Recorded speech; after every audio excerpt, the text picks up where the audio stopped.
Welcome to another episode of Facts. I'm your host, Stephen Boyce. We're doing an episode today responding to Dr. Ortlund on a video he did recently. You could see kind of what it looks like in the thumbnail that was on the front screen. If those are listening online, but you're not able to listen through the video, just the audio, there's a link in both descriptions of this video and audio that can take you to the most recent episode, or one of the most recent episodes that Dr. Ortlund did, discussing why he rejects the idea of infant baptism and why he believes that it goes back to an inconsistent practice that was made more universal and consistent in the why and the how and the when under Augustine of Hippo.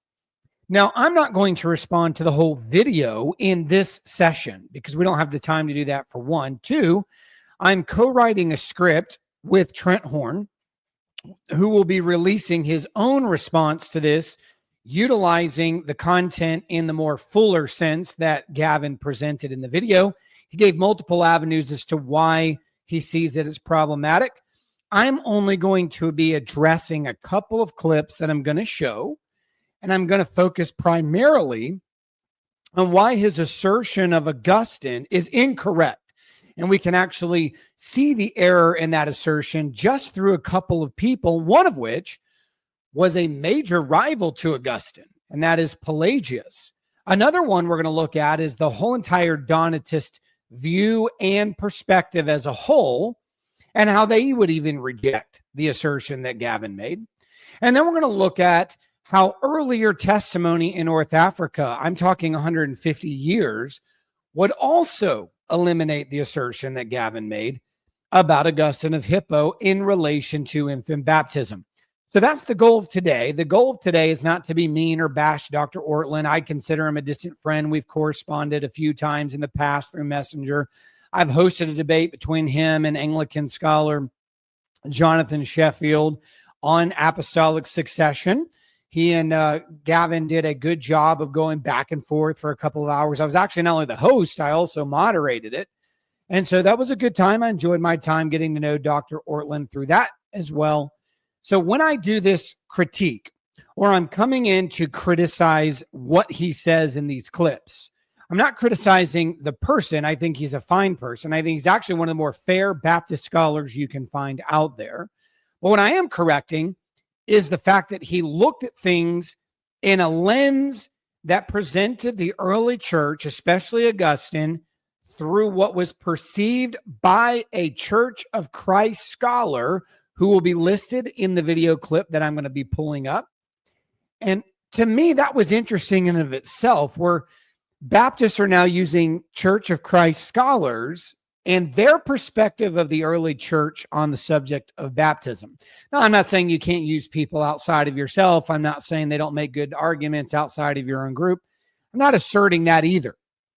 It's just interesting how different Church of Christ scholars think than Baptist scholars on the subject of baptism, and how differently both of them think about the early church, but they came together and created an argument in this case.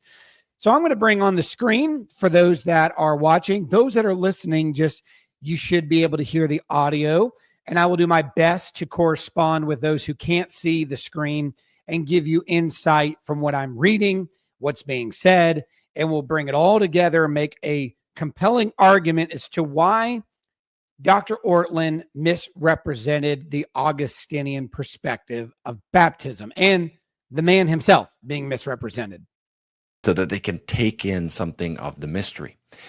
It really is only with Augustine that the picture begins to change, and not just Augustine generally, but Augustine in his later anti-Pelagian writings starting around 410 AD, so in the early 5th century. Now, I want to pause right here. So what Dr. Ortlund has asserted, he showed on the screen kind of the difference of, there were some people that were saying in the East, you should watch out and spend time waiting for the child to be able to experience the sacrament itself at the age of 3 or 4. And then he asserts on the fact that this now compels us to look at the argument of Augustine, and that is that Augustine himself would not have taken this and said, okay, I'm good with that. No, he was teaching a doctrine that unbaptized children are in danger of hellfire. They are in danger of damnation, separation from God. And so people started baptizing their children quicker because of fear. Now, we're going to look at that, and we're going to talk about why that's not even true. That's not even where Augustine presented this in the sense that Gavin showed it. But it wasn't even like some origination with him. That was the teaching as a whole. One of the things I want to assert here, though, is that one argument Dr. Ortlund continually goes back to in the video is that there is major inconsistency on why children should or should not have been baptized and why there were delays, some of which were till they were 30, some to the age of 3, like the one he showed on the screen, or some to the days of being 8 days old in relation to the connection of circumcision, or some were immediately taken in. So there's a lot of arguments as to how the church viewed this, from delay to immediate to let them make a decision for themselves, as if there was this sporadic view. What I'm going to argue for today is that there was a sporadic practice, but not a sporadic position. See, what can happen, especially in a day and age where there are different problems coming up in different regions of the church, being North Africa problems versus that of the Eastern problems and the Western problems. There becomes a point where the church is motivated to make a more clear and precise practice and declaration to show the rest of the universal church that they have been partially doing it right, completely doing it wrong, or that they were consistent with it all along. Baptism was not really disputed. There was a means of believing that it was the washing of original sin. Now, the terminology of that was popularized by Augustine, but the practice demonstrates that, and we'll show examples of it, long before Augustine. What has been implied in Dr. Ortlund's video is that Augustine himself created what became the more regular practice universally about infant baptism because of the belief in original sin. He even asserts in the video here that it is his response to Pelagius and the doctrines of Pelagianism that motivated this infant baptism practice as we see today, and as we see in the time of Thomas Aquinas and the time of Anselm and all these others that he listed in his video. They become more coherent and consistent with the teaching and practice that Augustine presented in his day. I'm going to argue that the consistency aspect is right. Dr. Ortlund is correct. We find a more uniform practice from east to west in different regions of the world post-Augustine. But is that implying that the church only held the position post-Augustine? Or could it be the church always had that position? And is it that the church always believed that position and that churches around the world were inconsistent with it, even in well-meaning situations? Let me give you an example of this before I bring slides on and show you the error in his assertion of Augustine. When it came to the doctrine of the deity of Christ, whether or not he was begotten, not made, as the creed says, he is begotten, not made, or this idea of being consubstantial with the Father, we wouldn't say that the church started believing that at the Council of Nicaea and forward, that the post-Nicene Council brought to us the doctrine of the deity of Christ, his full divinity, the idea that he is consubstantial with the Father, but yet he is eternal, not made, and that he is a part of the Trinity in this eternal triune God. We wouldn't say, well, that came, that's Nicaea. Nobody believed that. There was a lot of inconsistency before Nicaea. What we would say is there was a lot of sloppiness, lack of terminology, and allowances in practice that were inconsistent with what Nicaea brought to unity. It doesn't mean that wasn't the position of the church. What that means is that it was not being practiced consistently, or out of just ignorance, or out of even well-meaning people who fell into what would later even be called Nestorianism, because there was ideas of that before Nestorianism was given its full name and doctrine. There were people that played around with ideas of Arianism, not full-fledged Arianism, but partial Arianism before the doctrine of Arianism. They were tampering in these things, probably ignorantly, not intentionally, not maliciously. And it took a group of men who were under succession of the apostles to come together to bring absolute clarity, to bring consistency to the doctrine that was given at the Council of Nicaea. Now, none of us would say that the church as a whole and the church dogmatically ignored that, didn't believe that, didn't have a position on that, and they were just completely inconsistent on that all through the first 3 centuries. We would say that there was a established belief about the deity of Christ, the Trinity, and the practice of these things, but that there were churches throughout the regions of the world, by intentional arrogance or just unfortunate ignorance, who fell victim of bad terminology practice, and it took the church coming together to make it more clear.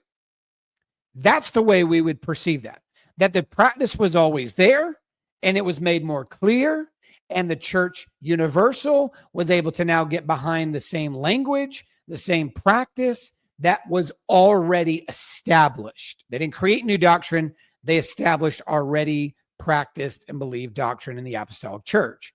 The same is true on the subject of baptism. What Dr. Ortlund asserts is that Augustine created a new thinking on baptism, because in these other places, it's kind of wishy-washy and there's not a lot of consistency. And some are like, well, wait till they're 3 days old, wait till they're 8 days old, wait till they're 3 years old, wait till they're 4 years old, wait till they're 30 years old. We see these different places where well-meaning, even bishops who had godly parents, waited to baptize them till they were adults. And then when their children were baptized, they're now like, well, we shouldn't wait till adults, baptize your kids. We never pause and go, why?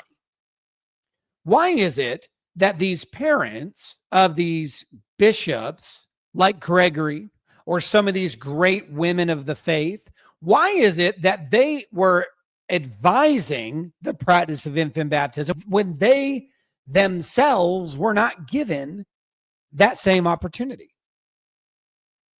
The emotional pull that Gavin put in the video was that these were godly people and they never criticized their parents for not doing it. Well, maybe they were just honoring mom and dad while silently correcting the practice that was not properly and timeliness given to them. It gives us the impression that there was already an established teaching that maybe even well-meaning Eastern Christians or other places of the world didn't follow. Folks, that's true today. There are clear teachings of the church that people are not practicing regularly. And sometimes it took synods and councils to bring greater awareness to faulty thinking and practice. Most Roman Catholics do not realize this, that it is a mortal sin to intentionally miss Mass. But that there's a lot of Roman Catholics that are Easter and Christmas Christians only, all over the place, not realizing that they should be actually going to Mass, and when they miss it intentionally, they should be going to confession. Well, I guess the doctrine isn't there. I guess the church hasn't made a declaration, right? No. Just because people don't follow the practice, even well-meaning people, doesn't mean the teaching didn't exist prior to declaration and clarity. So, and again, you may disagree on the Mass part, or is it mortal sin? I'm just using examples of where churches today and Christians today don't follow their own teachings, and not always maliciously. Sometimes it's ignorantly. Sometimes people just didn't know any better. Sometimes people just had bad catechism. Sometimes people didn't have access to knowledge, or someone just never taught it. That could be the case in a lot of the circumstances we're looking at today. So one of the things I want to do is I want to talk about Pelagius, because one of the comments that was made by Dr. Ortlund goes back to his response. Augustine's response was to Pelagius on the subject of original sin, which shows that babies that are unbaptized are in danger. Well, is that true? Is that teaching now a response to Pelagius, or did Pelagius himself have that belief? Well, I'm going to argue that Pelagius would defend Augustine on this one. Not that he would ever defend him in anything else, but that Pelagius, in a letter and confession of faith to Pope Innocent I, would refute Dr. Ortlund's assertion. Notice what Pelagius says in his letter. Now, remember, men like Augustine and later even with Jerome are arguing against Pelagianism. And apparently word had gotten back to the Pope that Pelagius rejected the practice of infant baptism. There's a couple things in this letter he addresses. I'm only going to focus on his statements about infant baptism. He goes on, and Pelagius in the letter, pleading to be reinstated to the church, says, I've never heard even an impious heretic say this about infants. So one of the cool things I'm going to demonstrate is this. When we're talking about Pelagius, he's already trying to defend his honor. He's defending what he is believing. And word has reached the ears of the Pope that he does not believe in infant baptism. He's like, who would say such a thing? Who in the world would ever assert that you should refrain baptizing infants? He goes on to say, who indeed is so unacquainted with gospel lessons as not only to attempt to make such an affirmation, but even to be able to lightly say it or even let it enter into his thought. Can I translate into modern English? What sick, twisted person who is not read the Gospels and its doctrine would believe that you should practice refrain of baptism for infants? That's what he's saying. He goes on to say, and then who is so impious as to wish to exclude infants from the kingdom of heaven by forbidding them to be baptized and to be born again in Christ? Did you catch what Pelagius just said? That he believes that the refraining by implication of baptizing children, which even heretics wouldn't do, what does that mean? By him saying heretics wouldn't even do this, inserts that there's not only a universality of belief of infant baptism amongst the Orthodox, but even heretics know better than to try to take out that doctrine. So this was universally understood by the Orthodox and the heretical, that the church practices infant baptism, which gives them inclusion to the kingdom of heaven rather than exclusion. Look what he said. So impious is to wish to exclude infants from the kingdom of heaven by forbidding them to be baptized and born again in Christ. So Pelagius believed that baptism is necessary for children to be given entrance to the kingdom of heaven and rebirth. Rebirth comes by the means of baptism. Now, I will say that Pelagius is a little bit discreet in how he views this. We actually don't know his full-fledged position. It seems to be the denial of original sin. I have good friends who fought me really hard on the episode I did asserting that he was a heretic and Pelagianism was heresy from the Council of Ephesus and others. I stand by my statement. I do not want to make this episode about Pelagius's views in relation to the last video I did on Pelagius. You can go back in the archives and find that it was done just a few months ago. But I do want to point out the fact that they are right when they say, wait a minute, Pelagius didn't deny everything that people are saying he denied. Agreed. Although I would argue that he sweet talks the Pope. He tells him what he would want to hear by also not including what he really believed. So it could be that Pelagius denied original sin, but not the effects of sin on a child, and that even the elements of this world could cause problem. We'll get into his motive in just a second in the second paragraph. But here, he does not deny, even though he fights original sin with Augustine, he does not deny the necessity of baptism for infants to receive entrance in the kingdom and rebirth.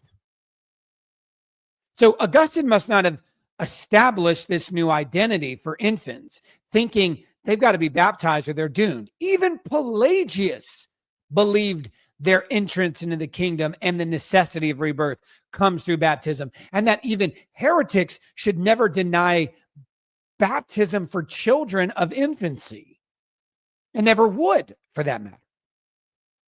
If that's not enough to convince you, he goes on to say, Christ quite clearly says, whoever is not born again of water and the Spirit cannot enter the kingdom of heaven. He believes, John 3, and the teaching of the rebirth of water is associated with baptism. A. B, should not be held back from young children. He continues and says, who indeed is so impious to have the heart to refuse the common redemption of the human race to an infant of any age whatever. Did you hear what Pelagius just said? Who would have the heart to refuse redemption through the means of baptism from an infant of any age? Now, redemption implies you got to be bought back. So Pelagius is arguing to Pope Innocent I, I believe that baptism to infants is necessary for redemptive qualities, that a child must be purchased by God. Now, again, he doesn't disclose that he denies original sin here because he's trying to get himself back into favor with the Pope. However, he will not go so far as to say children of infancy should be excluded from baptism. Rather, they should be included in baptism. It gives them entrance into the kingdom. It gives them rebirth in John 3. It gives them the rights to be redeemed as a human to God, unto Christ, to be one of his children. He clearly spells that out in this letter to Pope Innocent I. He says, can anyone forbid a second birth to an eternal and certain life to him who has been born to this present and uncertain life? Dr. Ortlund, Pelagius says you're wrong when you assert that Augustine created this universality idea of infant baptism on the necessity of original sin being washed. Therefore, children are in danger if they die premature. If a 1-day-old dies or a 2-day-old dies, therefore, Augustine was the one that kind of championed the movement forward to baptize the children as soon as possible to save them from certain damnation, and that he was doing this in response to Pelagianism.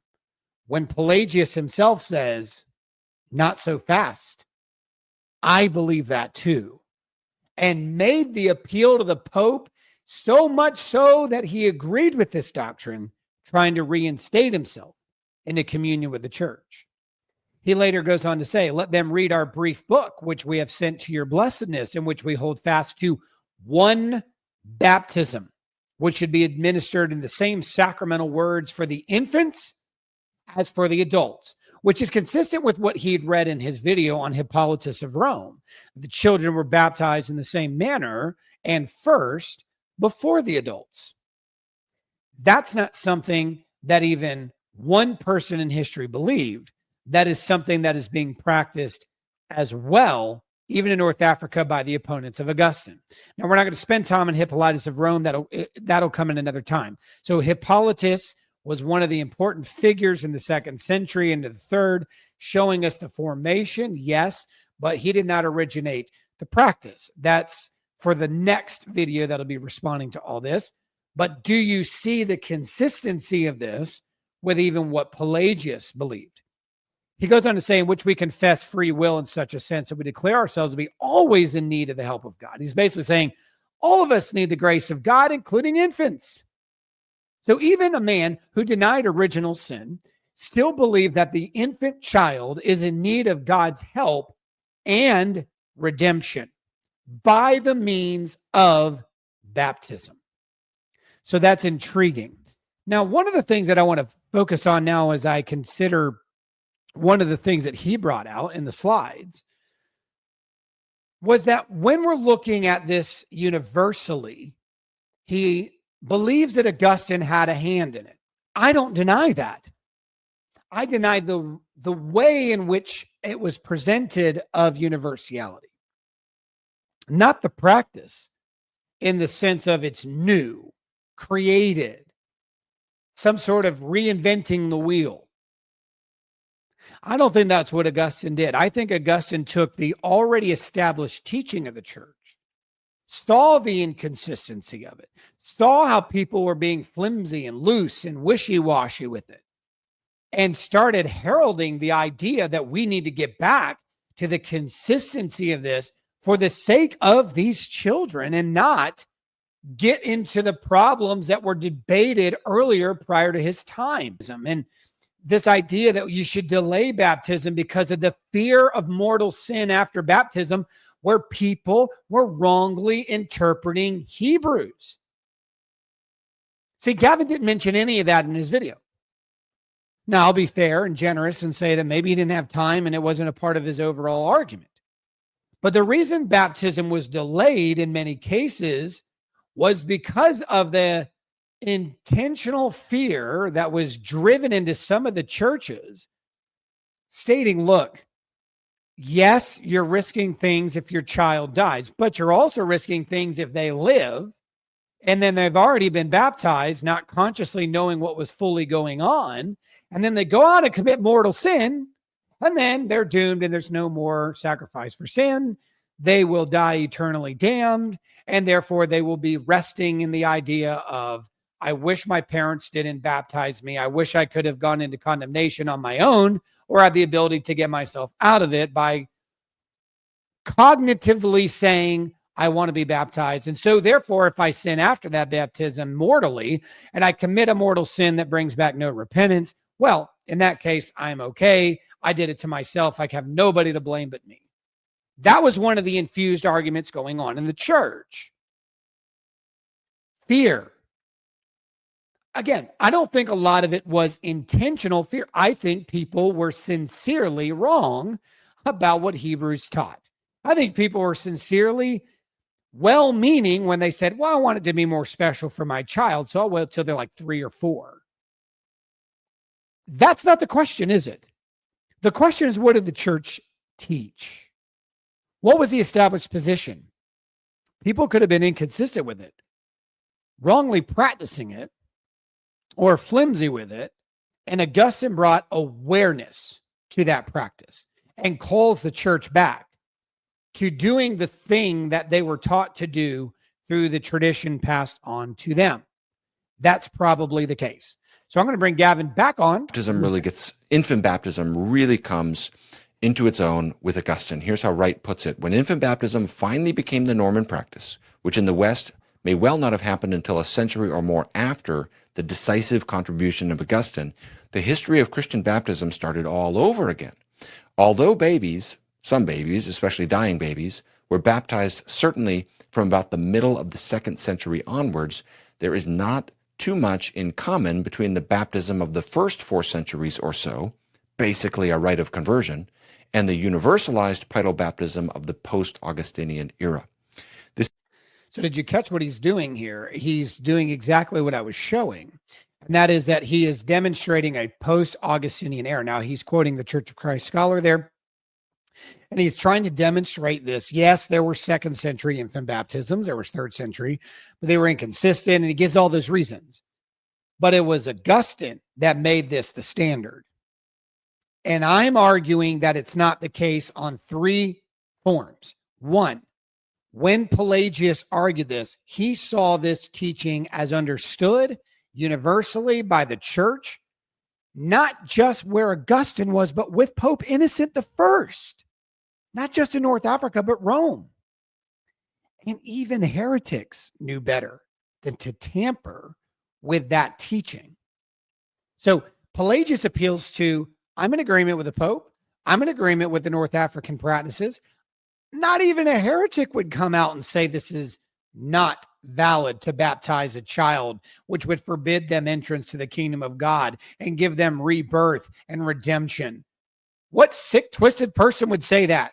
Pelagius has now told us by just a few statements that this was the universal practice. Now, remember, Pelagius is trying to get himself back into communion with more than one synod.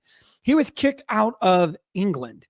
His bishops there removed him for this teaching. He was kicked out in Jerusalem's council and synod. They removed him. He was kicked out in North Africa. He was kicked out in the East later, and earlier in some synods, they were already criticizing this teaching. So he's trying to win favor with the Pope, which will reinstate him not just with Rome, but with North Africa, Jerusalem, his own hometown back in England, and with the East. And he has to swear almost an allegiance with the universal practice of infant baptism to say, I know the rumors are, I don't believe this. Pope Innocent, I do. He's appealing to an already established universal position. And by appealing to it, it gets him in favor with not just Pope Innocent I, but all the synods universally that excommunicated him. He's admitting to us there's a universal understanding that even heretics themselves would never come out and challenge. But there's another adversary, another opponent to Augustine, who also kind of tells the story. But it's not one man, it's kind of the whole group. And that's the Donatists as a whole. So let's look at the Donatists here. Let's take a look at what they have to do and say through what is reflected in the canons of the Council of Carthage in 419. At the Council of Carthage in Canon 47 and Canon 48, it says, concerning the Donatists, it seemed good that we should hold council with our brethren and fellow priests, Siricius and Simplician, concerning those infants alone who are baptized by the Donatists. Now, I want to pull myself back on the screen here because I think this one's intriguing. A lot of the Anabaptists or a lot of the Baptists in their Trail of Blood myth, they like to go back and say, well, we're a part of the Donatist tradition. You know, we're a part of that. They didn't baptize infants. That's actually not true. The Donatists actually did baptize infants, especially implied here by Canon 47 and Canon 48 of the Council of Carthage responding to Donatists. So let me give you the rundown of this. So basically what happened was the Donatists were trying to come back into communion with the church. There were certain children who were raised Donatists who came to realize their parents and grandparents were in error. Now they're wanting to come back to the church, some of which were priests. And so the Council of Carthage is asking the question, do they need to be rebaptized? Do they need to be reordained? And the answer to the council was no. Their baptisms were valid and their orders, their holy orders, were valid as well. We don't need to go back and rebaptize them. They're valid as they sit. They just need to be reinstated with the church. What that means is that the church saw the infant baptisms of Donatists as valid.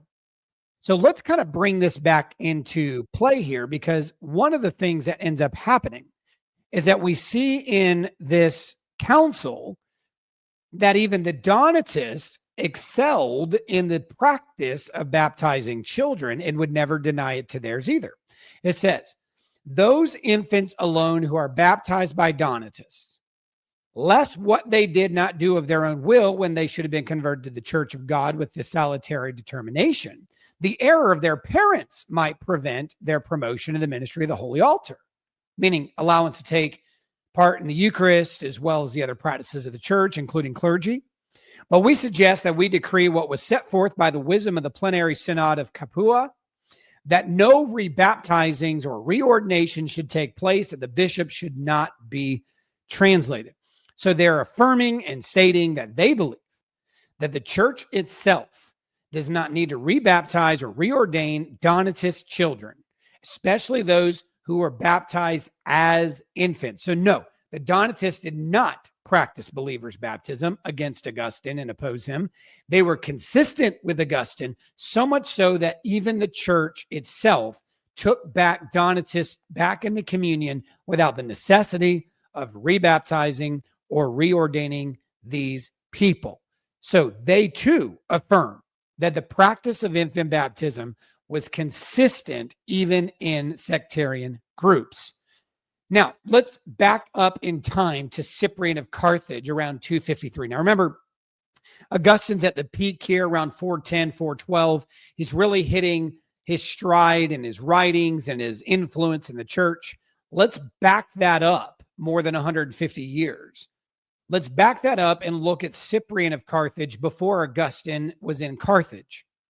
In Epistle 58 to Refutes on the baptism of infants, he says this, but in respect to the case of the infants, which you say you ought not to be baptizing within the second or third days of their birth, and that the law of the ancient circumcision should be regarded, so that you think that one who is just born should not be baptized and sanctified within the 8th day. So here's what's going on. There is an argument about delayed baptism, as Gavin demonstrated in his video. But what are they arguing for? Why are the delays happening? I already mentioned Novatianism and its influence. I already talked about some of the ideas of different practices that went around the different Eastern Empire and the Western empires, and different parts of the earth were fighting different doctrines that came out of nowhere or were spun off of Christianity and corrupted. Here's an orthodox argument, not one outside the church, that is in the sectarian world. These people were saying, well, baptism corresponds with circumcision, so wait till the 8th day. So they're trying to reason through Paul's statement in Colossians 2, where baptism has replaced circumcision. By the way, you won't find anyone say differently. I know that our Baptist friends are now like, oh, no. That baptism did not replace circumcision. That's nowhere in the Bible. That's nowhere to be found in Scripture. Actually, it is. It's in Colossians 2, and every single commentated statement we have of that says as much. Here's another perfect example. So your interpretation, friend, is far later than the ones we see in the early church. The ones that say, oh, that they're not connected. Nope, not in any way. That's a later teaching. Much, much later. Here, they are asserting that we don't baptize children till day 8 because that's when you got your child circumcised. So let's wait till day 8. And apparently, Refutes was telling parents no when they were trying to baptize their children earlier. Some were coming and saying, hey, my child's 2 days old, 3 days old, as he implies here. Can you baptize my child? And he was saying, no, we got to wait till day 8. Here's what Cyprian says. We all thought very differently in our council. Now, there's another council synod in Carthage, and Cyprian saying, look, that's not the position we've all come to. So what we see again is there is a dialogue about how and when you should baptize your child. So Gavin is right in pointing out inconsistencies or wishy-washy, or some did, some didn't. 1 minute they're doing it, the next minute they're not. One person didn't, and then they all of a sudden said, we need to do it. Yes, we all recognize the problem. I think that Augustine brought the solution and really the complement of belief through all the churches into one master practice. Not that he invented it, but that he refreshed it and brought awareness to it and brought it to consistency. They were fighting for that kind of consistency 150 and 180 years before him. So much so that Cyprian's telling another bishop, don't delay to the 8th day. Why would you do that? Our council got together and asked this very question. He said, for in the course which you thought was to be taken, no one agreed. He's like, you would think people would have had your position, like, let's wait to day 8. Turns out nobody agreed on that. But we all rather judge that the mercy and grace of God is not to be refused to anyone born of man. Catch that. Born children. infants are from their humanity in need of grace and mercy. So that implies that the teaching of original sin, although that word and those words aren't used here, it is implied that even children need the grace of God from infancy. He says, for as the Lord says in his gospel, the Son of Man has not come to destroy men's lives, but to save them. For as we can, as far as we can, we must strive that if possible, no soul should be lost, that no soul would be lost. The idea that was implied in the video that it was Augustine who brought awareness to like, hey, an unbaptized child could go to hell was of him. Actually, that's not the case. Even Cyprian is implying that the gospel teaches that Jesus came to save the lost. And who would delay saving a lost person? And he's talking about infants within the 8th day period. Don't wait 8 days because you're risking the child's spiritual condition, lack of grace and mercy, which could equal the destruction, the lostness, rather than saving the soul. Don't wait to save a soul, is what Cyprian is saying. What is wanting to him, who has once been formed in the womb of the hand of God, to us indeed and to our eyes, according to the worldly course of days, they who are born appear to receive an increase. But whatever things are made by God are completed by the majesty and work of God, they're made. Don't delay the baptism of your children. Jesus is in the business of saving lost souls. They need grace. That's 150 to 180 years before Augustine. This is the universal teaching. It was not delayed for all the things that Gavin presented. He kind of threw darts at a board and showed all the different landing places of those darts. Like, see, inconsistency. We recognize that inconsistency not as a problem of the church's position, but on the practice of different churches around the world, being that they were presented with different doctrines, thoughts, and processes that needed to be brought to unity. And it was during this time of Augustine that it found its consistent home through the papacy and through the universal church. Just as we see with Arianism, bringing and highlighting the necessity of the church to get on the same page on the doctrine of the divinity and deity of Christ, to show the created being that Arius tried to bring in. Oh, well, he was created. He wasn't eternal, he was created. That teaching was wrong. And anybody that aligned with that was now fully in error, because ignorance is no longer bliss. Ignorance is no longer an excuse. We have now made a declaration and clarity. You know the church's belief from day one. The same is true in many, many circumstances that are brought to full understanding later. It doesn't mean that that's where they were starting this teaching. It means it's where they were clarifying the teaching. The same can be said here in Hippo and in Carthage and in Rome and in these other regions. And we see this brought out like the Donatists and unfortunately even Pelagius, who is a heretic. So heretics teach us today, schismatics teach us today that Gavin Ortlund wrongly asserts these ideas to the time of Augustine and post-Augustine and how it all came to be as a result. Again, we're not being hard on Gavin. He's a good man. We believe he loves the Lord, but we believe he is wrong and that he has made a faulty claim, and more will be coming out soon in relation to these other arguments. And I know others, in addition to myself and Trent Horn, are already in the process of creating these texts and scripts to put out videos in response to individual claims that were made in the video. If this is your first time with us, thank you for joining this episode of Facts. Make sure you hit that like and subscribe button on YouTube. If you're listening on the audio portions of one of our 7 platforms, make sure you hit that follow button. It'll allow you to get updates anytime a new episode like this one releases. If this is your first time with us and you have enjoyed it, or maybe you've been with us 100 times and you've continually enjoyed this, and you want to figure out how to help Facts, how to be a part of Facts. We're building a website. We're working on merchandise. We're doing a lot of things to really get this thing moving further. The board of trustees said they wanted to push this forward and start getting things included. Well, that takes energy and money. If you're willing to partner with us, even one time or regular gifts, there's a link also in the description where you can give toward facts. It'll also be something you can write off on your taxes if you like to do that, because we are 501c3. You can hit that link, give toward us, small amount, big amount, whatever the Lord leads you to do. It'll help us in going a long, long way. Well, folks, that is all we have time for today. And as always, grace and peace.